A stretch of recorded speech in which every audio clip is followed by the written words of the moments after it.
Hoje a gente vai falar sobre esse artigo que fala sobre inserção, manejo e cuidados que a gente tem que ter com a DVE, que é a drenagem ventricular externa. A DVE ela é uma medida salvadora no paciente neurocirúrgico que tem hidrocefalia ou que tem aumento da pressão intracraniana. A gente coloca a DVE ali com o objetivo de monitorar a pressão intracraniana e com o objetivo de descomprimir a pressão intracraniana, diminuindo a hidrocefalia e dando um local de escape do líquor. E a inserção de uma DVE ela tem as suas complicações. Pode infectar, a gente pode botar um catéter mal posicionado e pode ter hemorragias e hematomas no trajeto da DVE. E o artigo dá para a gente as recomendações, é um artigo de revisão sobre inserção, manejo e práticas que a gente tem que adotar na DVE. A DVE é o procedimento neurocirúrgico mais feito de todos, é padrão ouro para monitorização de PIC. Hoje a gente tem também a medida da PIC com catéter intraparenquimatoso, não é só o intraventricular. E as indicações clássicas para o DVE é hemorragia subaracnoide, hidrocefalia, tumores, hemorragias intraventriculares, disfunção de DVP. Às vezes no TCE grave também ela tem a sua indicação, e nas infecções, por exemplo, meningite, que também podem cursar com hidrocefalia, ela também está indicada. E aí o artigo vai fazendo para a gente algumas perguntas. A primeira é se tem aumento de riscos de efeitos mecânicos ou de infecção na DVE feita fora do centro cirúrgico. Seria assim, a DVE é sempre um procedimento que deva ser realizado no centro cirúrgico ou não. E o que acontece é que, eventualmente, o paciente muito grave pode ser difícil de transportar ele para o centro cirúrgico para botar a DVE no centro cirúrgico. E, eventualmente, essa inserção é feita no leito de CTI ou no leito da enfermaria. E foram comparados pacientes que se submeteram a DVE em centro cirúrgico e fora do centro cirúrgico, em CTIs, por exemplo. E o que foi observado é que hemorragia pós-procedimento não teve diferença entre os dois grupos. Houve um estudo que mostrou uma quantidade de complicações maior fora do centro cirúrgico. E também não houve diferença em relação ao posicionamento do catéter, nem em relação à taxa de infecção. E como recomendação em relação a esse ponto, o artigo disse que o local de inserção da DVE vai depender principalmente da condição do doente, da condição clínica e da gravidade do doente. Não existe indicação formal para que seja feito no centro cirúrgico, mas, sempre que possível, o ideal é que seja feito no centro cirúrgico, mas isso não é um fator limitante para ela não ser realizada. A segunda pergunta do artigo é em relação à inserção da DVE e os seus riscos de efeitos adversos, se isso varia com a experiência e com a especialidade do profissional que fez a DVE. A DVE é um procedimento que já é feito por residentes desde o primeiro ano da residência. Ela não requer uma curva de aprendizado muito extensa, é um procedimento que se aprende rápido. E um dos estudos citados nesse ponto foi um estudo onde foram feitas 346 DVEs pelos residentes do primeiro ao quinto ano, e não houve diferença entre esses residentes em relação à posição, complicações e tudo mais. E a recomendação nesse ponto é que os praticantes da colocação da DVE, que os profissionais que colocam a DVE, eles devam obedecer um protocolo da instituição que eles estão de treinamento. Então eles têm que fazer um protocolo de treinamento antes e depois fazer o procedimento por eles mesmos. Não existe recomendação para ser apenas neurocirurgião formado, apenas o R5. Basta passar por um protocolo da instituição, aprender como é que se faz, e depois você está apto a fazer aquela DVE por você mesmo. O terceiro ponto, a terceira pergunta, é em relação ao risco de hemorragia durante uma DVE. e se existem fatores modificadores, se existem fatores de risco para a ocorrência de hemorragia. O estudo cita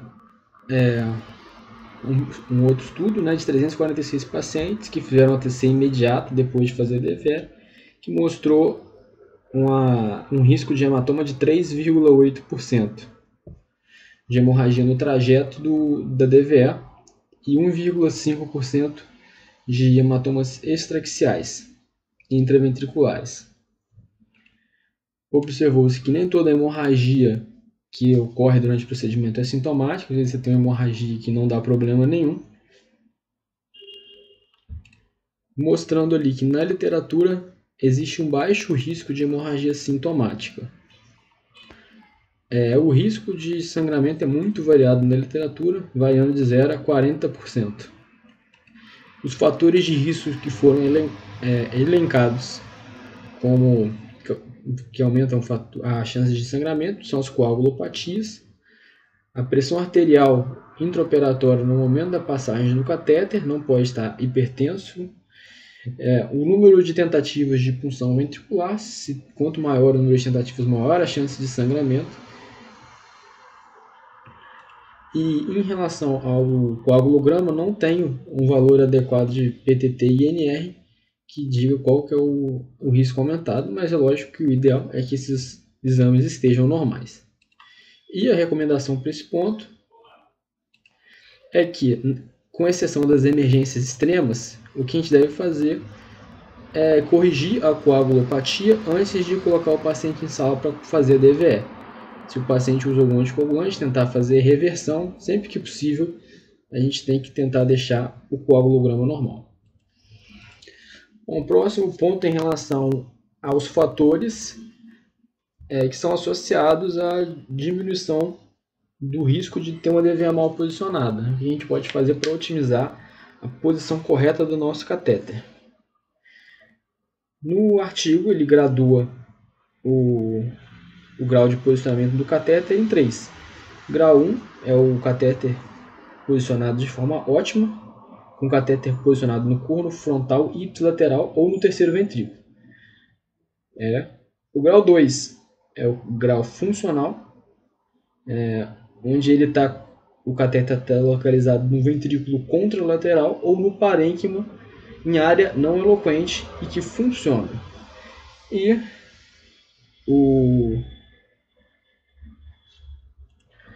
o grau 3, que é a classificação subótima, o catéter está posicionado em áreas eloquentes e fora do espaço licórico, podendo ter ou não função.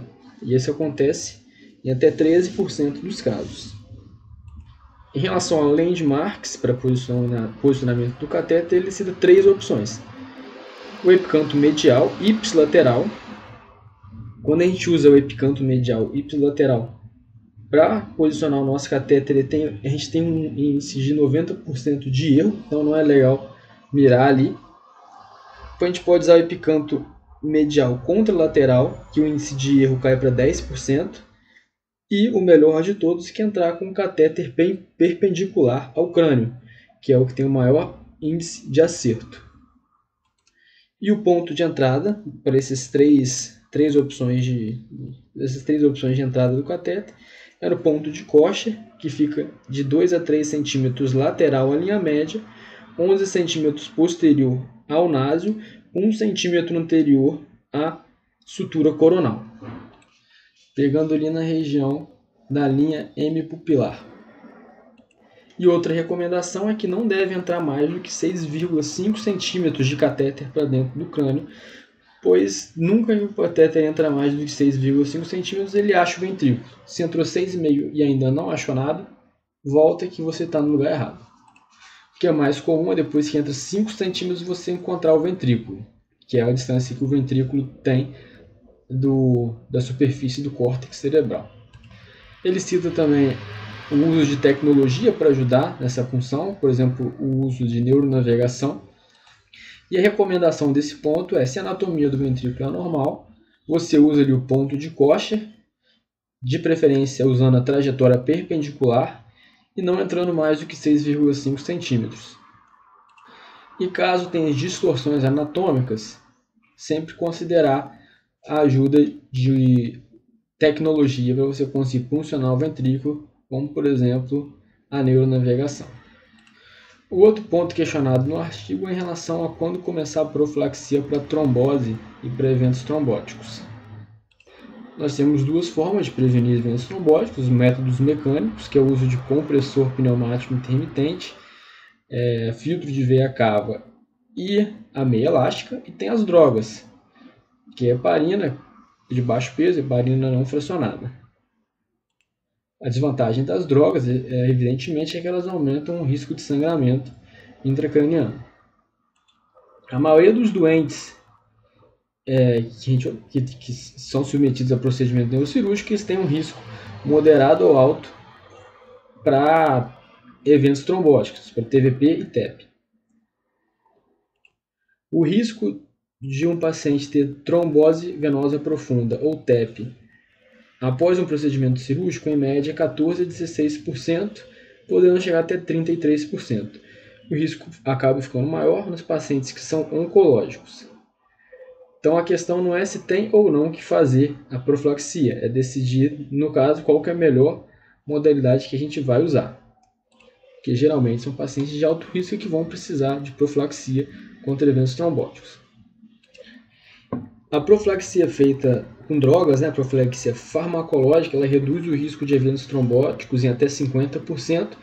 Pode ser feita com heparina de baixo peso molecular ou com heparina não fracionada. A chance de hemorragia com essa profilaxia varia de 0,35% a 1,5% segundo o estudo. Já a eficácia do compressor pneumático, da meia e do filtro de veia cava, cada um tem a sua eficácia de forma diferente. A eficácia da meia elástica, por exemplo, tem eficácia incerta. Além disso, tem risco de lesão de pele. E só seria um protetor aí para trombose venosa, não teria nenhum efeito para o TEP. O uso de compressor pneumático.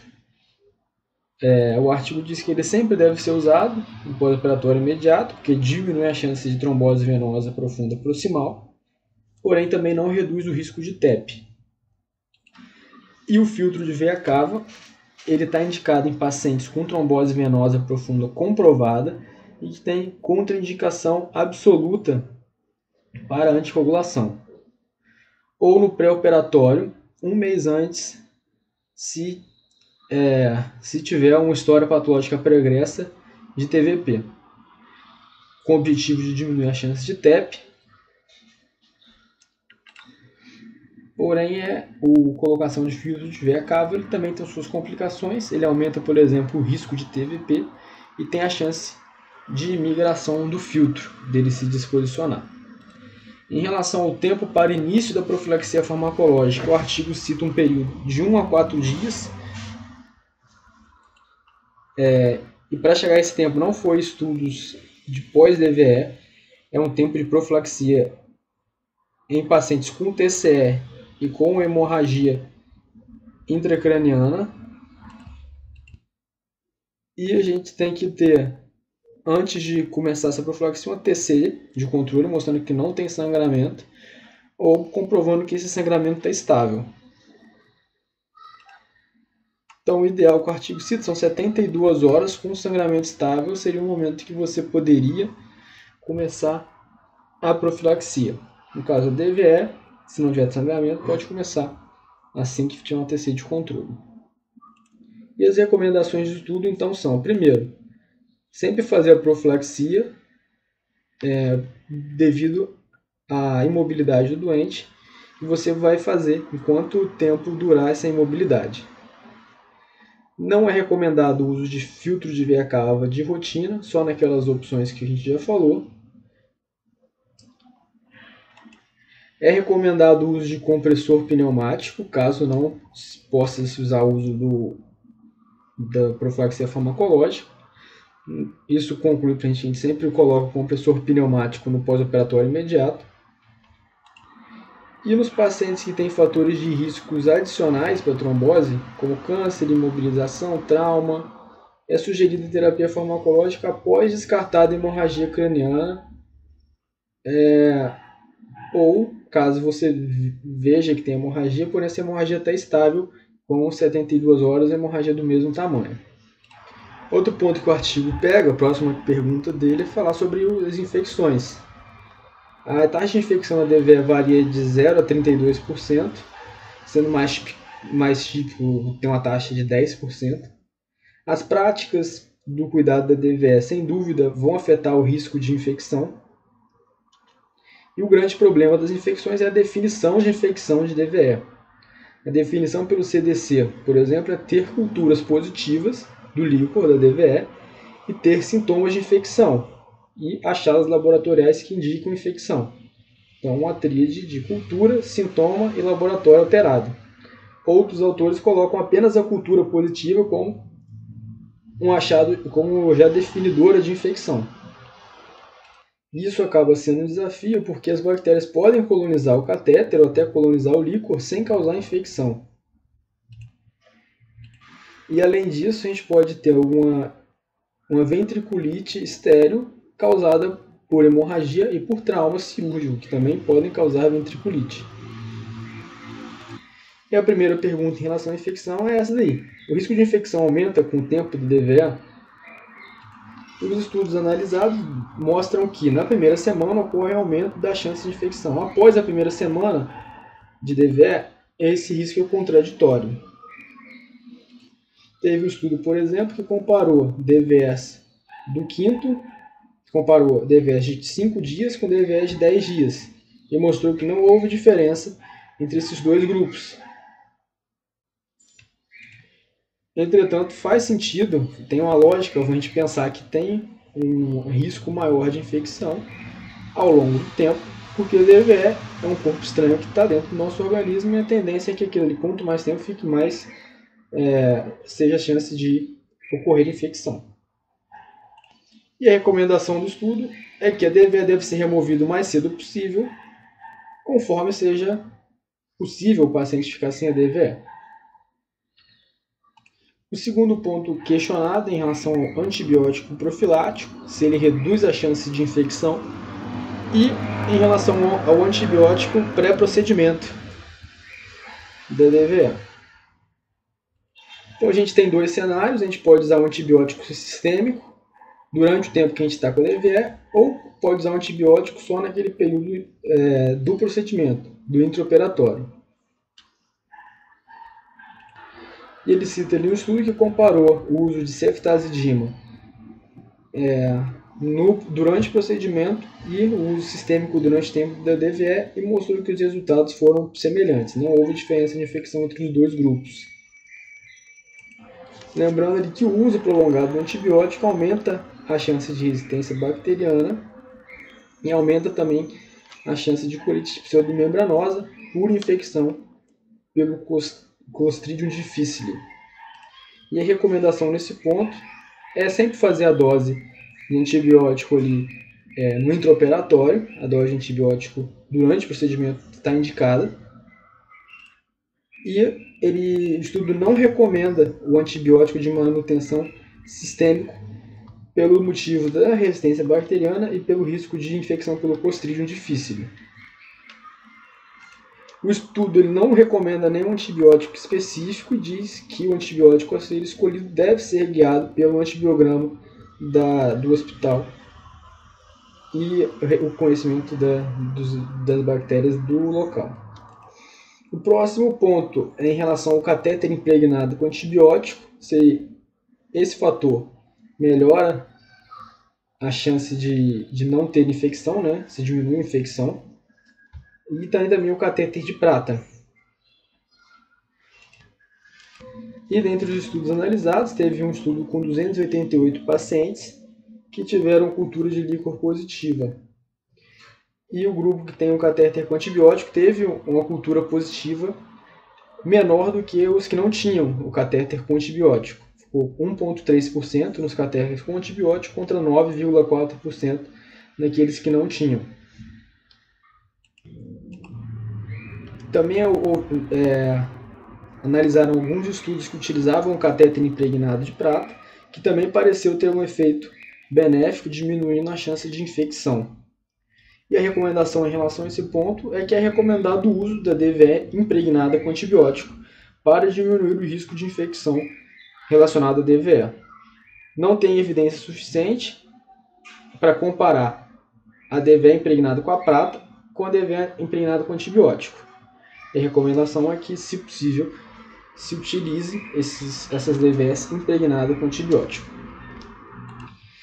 O próximo ponto questionado no artigo foi o antibiótico intraventricular, o tratamento intratecal. Se eles estão efetivos ou não para o tratamento de ventriculite de infecção associada à DVE. Os tratamentos intratecais eles são necessários quando existe a falha do tratamento com antibiótico sistêmico. Os antibióticos ele têm uma penetração difícil no espaço licórico e a aplicação intratecal ajuda por fazer esse bypass na barreira hematolicórica, colocando o antibiótico direto dentro do ventrículo. Não existe nenhum antibiótico liberado pela FDA para uso intratecal. E quando a gente faz o tratamento intratecal, ocorre uma limpeza do líquor mais rápida. O líquor volta ao normal mais cedo, caso seja feito antibiótico intratecal, em comparação com antibiótico endovenoso sozinho. E ressaltar que quando a gente faz intratecal, a gente faz o intratecal junto com o tratamento endovenoso, comparado com o tratamento endovenoso sistêmico sozinho. Então, quando faz o intratecal, faz o antibiótico sistêmico junto. E em um dos estudos citados, tinha um N de 34 doentes com cultura de líquor positivo, a despeito do uso de antibiótico endovenoso por muito tempo. Foi feito um antibiótico intratecal e em 48 horas a positividade dos líquores, que estavam vindo positivos, caiu para 18%, não teve uma resposta, diminuindo aí o líquor positivo. O artigo ele não cita qual antibiótico que tem que usar, mas cita que você pode usar vancomicina, aminoglicosídeo e a polimixina B e polimixina E, que são a família da colistina, para o tratamento com antibiótico intratecal. Essas 4 opções. E como recomendação, o estudo cita que é recomendado antibiótico intratecal para tratamento de infecção nos pacientes que tiveram falha no tratamento com antibiótico sistêmico venoso, ou pode ser usado também quando o MIC é muito alto, em níveis que vai ser difícil daquele antibiótico alcançar o ventrículo. Então, se o MIC daquela bactéria for muito alto, a gente sabe que aquele nível de antibiótico não vai chegar ao ventrículo, não seria aí outra indicação para fazer um antibiótico intratecal. O estudo não cita nenhum antibiótico específico que ele indique. E é isso. Bom, os próximos pontos eles vão falar em relação ao manejo da DVE. E o primeiro questionamento que é feito é se a gente tem que coletar amostras de líquido de rotina de DVE ou não. Ou se a gente só vai colher se houver alguma clínica de infecção. Começa falando que o patógeno mais comum da infecção da DVE é o estafilococo, que é o patógeno mais comum, e que colher líquor de rotina aumentou a frequência de amostra de líquor positiva. Quanto maior a frequência de amostras colhidas de líquor, maior é a presença de cultura positiva do líquor.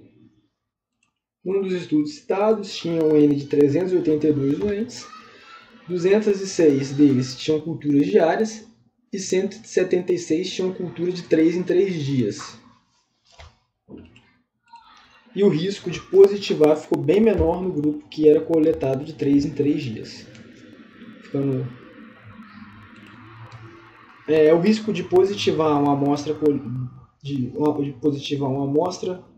da DVE aumenta 8,3% para cada amostra que você colhe. E a recomendação para esse questionamento é evitar a cultura de rotina de líquor e fazer isso só quando você tiver suspeita de ter infectado. Tentar manter o sistema fechado, estéril, o máximo que você puder. Outro ponto questionado foi em relação a fazer a troca da DVE de rotina, se isso diminui a infecção ou não. Um dos estudos citados, ele tinha um N de 172 doentes e 215 trocas de DVE. Mostrou que a infecção diminui com a manutenção do sistema fechado. E diminui também quando a gente tem a retirada precoce da DVE. O que foi recomendado é que a troca da DVE... O que foi recomendado nesse estudo foi a troca da DVE após 5 dias, porém, é um estudo com muitos erros metodológicos. Em outro estudo, tinha um N de 103 doentes, 51 trocaram a DVE de 5 em 5 dias e 52 não trocaram em momento nenhum. E com o tempo viu que a infecção do grupo que não trocou a DVE foi de 3,8% e do grupo que trocava ficou 7,8%. Ficou maior do que o grupo que não trocava. Por isso, a recomendação no final desse questionamento é de não trocar o sistema da DVE se você não tiver nenhum motivo para isso. Tenta deixar o sistema ali. Se ele não tiver saído de posição, se não tiver, você não tira ele. O próximo ponto questionado é em relação ao desmame gradual da DVE versus o clamp imediato. Em relação à retirada da DVE, se faz gradualmente por desmame ou se faz o clamp direto. O estudo ressalta que em muitos pacientes o fluxo de líquor volta ao normal, porém em outros a DVP é necessária. O sistema de fluxo de líquor fica prejudicado para sempre. E ele cita um estudo com um N de 91 doentes que necessitaram de DVE por conta de hemorragia subaracnoide devido a rompimento de aneurisma. Desse grupo, 40 foi feito desmame e 41 foi feito clamp rápido. Do grupo que foi feito desmame, você começava com 10 centímetros de água e você aumentava 5 centímetros de água por dia até chegar a 25 centímetros de água. Geralmente, no quarto dia, o sistema era fechado e o sistema só era reaberto caso a pique ficasse maior do que 20 durante um período maior do que 5 minutos, ou se você fizesse uma tomografia que mostrasse hidrocefalia. Nesses dois cenários, você reabria a DVE. No outro grupo, você fazia o clamp do sistema após 24 horas. Você fazia um desmame rápido ali em um dia, subindo a DVE até o valor de 20 centímetros de água, você clampeava o sistema no dia seguinte. E você ia reabrir o sistema nas mesmas condições do outro grupo. Se a pressão intracraniana, se a pique ficasse maior do que 20, ou se tivesse uma TC que mostrasse hidrocefalia. A DVP ela foi colocada no grupo que tiver, nos participantes que tiveram falha, e a falha de desmame da DVE ocorreram em 20 doentes do grupo de desmame e em 22 do grupo de clamp, mostrando aí uma semelhança entre os dois grupos. Não houve diferença de hidrocefalia entre os grupos. E a vantagem é que o grupo do desmame ele precisou de um tempo de internação em CTI maior de 2,8 dias. E a recomendação, então, no final desse questionamento, é que o desmame da DVE deve ser feito o mais cedo possível. E em relação à metodologia, não houve diferença em você fazer o desmame ou você fazer o clamp rápido. O ideal é que seja feito o desmame ou o clamp rápido o mais cedo possível para evitar ou diminuir o risco de infecção, diminuir o tempo com a DVE. O próximo ponto é em relação ao tipo de curativo, né? Se ele reduz a infecção ou não. O objetivo do curativo é proteger a ferida cirúrgica e a recomendação desse ponto é fazer a limpeza do sítio cirúrgico com agentes antimicrobianos, como clorexidina, álcool 70, e o curativo recobrir todo o sítio cirúrgico. É a boa prática da DVE, seria isso. Não existe aqui nenhuma recomendação de curativo específico, se tem que usar se é gás estéreo, se é o biodegradado, se é curativo biológico, tegaderme, não tem recomendações nesse sentido. Próximo questionamento é em relação a fazer de rotina a troca do coletor e do sistema, se isso reduz ou não o risco de infecção. Alguns estudos analisados, eles descreveram a troca do sistema da DVE e chegaram à conclusão de que a troca viola o sistema asséptico da DVE. E a recomendação da revisão é que o sistema coletor da DVE deve ser manipulado o mínimo possível, mantendo o sistema fechado, manipulando ele só quando realmente for necessário. E o último questionamento é em relação ao manejo geral da DVE, um pacote de medidas, se isso reduz a infecção ou não. E a recomendação do estudo é que é recomendado usar um pacote de medidas que inclui uma inserção asséptica da DVE, limitar ao máximo a manipulação do sistema da DVE e fazer a padronização de cuidados com a ferida cirúrgica da DVE e com os cuidados da DVE. Essas são as recomendações gerais, ali, o pacote de recomendações do estudo.